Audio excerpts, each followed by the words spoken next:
Okay. Hearing a lot through the public hearing, the idea of delay this, amend this, send it back. Can you just provide a bit of context of what delaying the guidebook would actually mean for the city?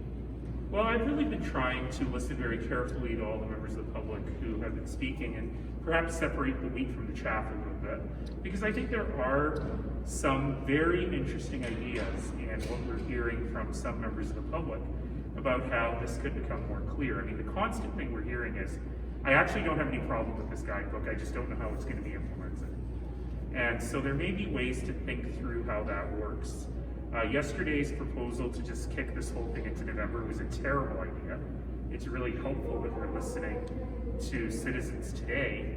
If it means that we have to go back to the drawing board for a little while, I'm not really opposed to that, but I need to have very specific direction on what that means. Because I think a lot of folks are saying more public engagement as a mask. They're not really interested in more public engagement. They've told us what they think. What they are interested in is delaying this so that it dies eventually. And certainly that is the case of some members of council, I think, who haven't really come forward with what they would do to change it. We often see more public engagement as an excuse for just not doing anything. In this case, many of the members of the public have had really interesting ideas.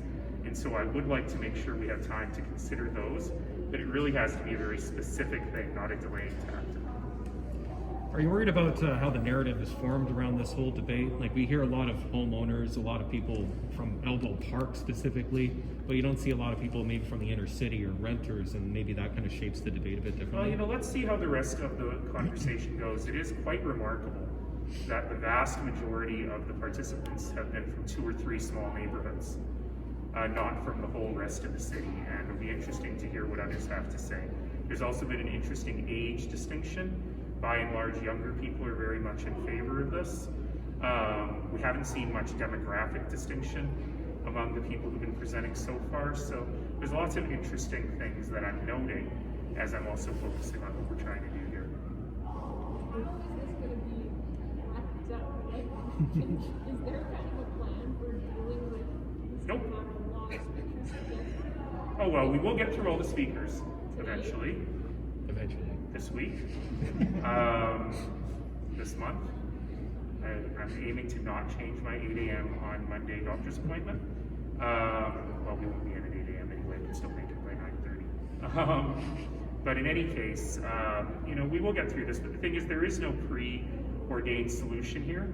We're listening to the public. Members of council will be influenced by what the public has to say and figure out how they want to move forward. It has grown, but a lot of people also have been unable to stick around this long, so we'll see how we go. Do you think council will go late tonight on this? We'll probably, yes.